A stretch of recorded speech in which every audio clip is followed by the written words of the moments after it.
When I tell people I'm a fighter pilot, sometimes they don't believe me. I've been asked trivia questions about the F-16 with people Googling my answers to see if I'm telling the truth. I do get a lot of disbelief. I get a lot of people who don't realize that we've been flying in combat since 1992 and that women were flying fighters even before that. So a lot of people are still shocked. Julie Moore is part of a rare breed. Only 2% of Air Force fighter pilots are women. I think the reason for that is exposure. I don't think that little girls realize that that's something that is open to them, that that's something they can do. But when she was growing up, Moore had a different experience. My dad was a pilot in the Atlantic City Guard. He flew F-106s, so I got to grow up seeing that. He retired in 1985, and when he retired, we got to go down to Atlantic City and see his Finney flight, where he was basically a one-man air show. So we stood out on the ramp. I was only 8 years old, but I was really impressed with the jet noise and the performance that day, and that really left an impression on me. And I think that was when I really started to consider, wanting to be a pilot. I don't know that I always was dead set on being a fighter pilot. There are lots of great airplanes to fly in the Air Force. But the thought of flying a fighter seemed the most challenging and the most rewarding to me. Moore began her journey to becoming a fighter pilot by attending the Air Force Academy. Her father, Lieutenant Colonel David Moore, was a special part of her commencement ceremony. When I graduated from the Air Force Academy, I was commissioned as a second lieutenant in the Air Force, and my dad was there to perform the oath of office with me and pin on my second lieutenant butter bars. And he actually gave me his second lieutenant rank that he wore when he was commissioned as a second lieutenant. So that was a really great moment for both of us.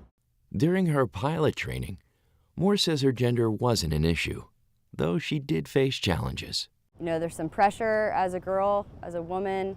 You kind of feel like you're representing, half of the race, half of the human race.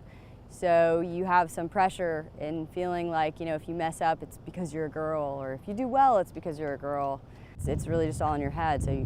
So letting that go is important for succeeding. Moore completed her pilot training in 2002 and has been flying F-16s ever since. She served in Operation Iraqi Freedom in 2008, but has yet to fly in combat. Even so, she diligently prepares for that possibility.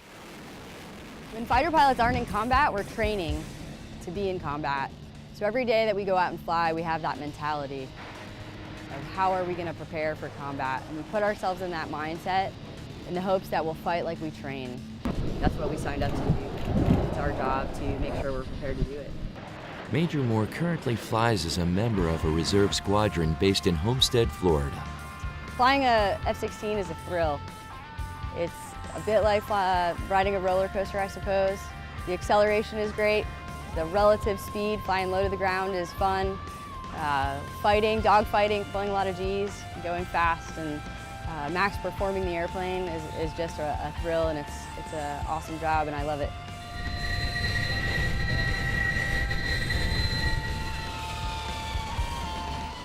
Moore knows many people consider her a role model. I think kids look up to adults to see where they fit in the world, and they want to make sense of the world and what their role is in that society. The thrust setting, so in afterburner, it's full open. So it's great when they can look up and just see another option. They can say, oh, that's one thing I can do if that's what I want to do. So I get a lot of information with like a heads-up display, so I don't have to look down while I'm flying. Moore's father passed away in 2013, but the legacy of this American fighter pilot lives on. We had a great deal in common, and we were able to share those experiences and talk about being a fighter pilot in a way that he understood more than we understood each other in a way that in a special way. So we were very close, and I think, of course, he was very proud of me, and it was great that we could share that.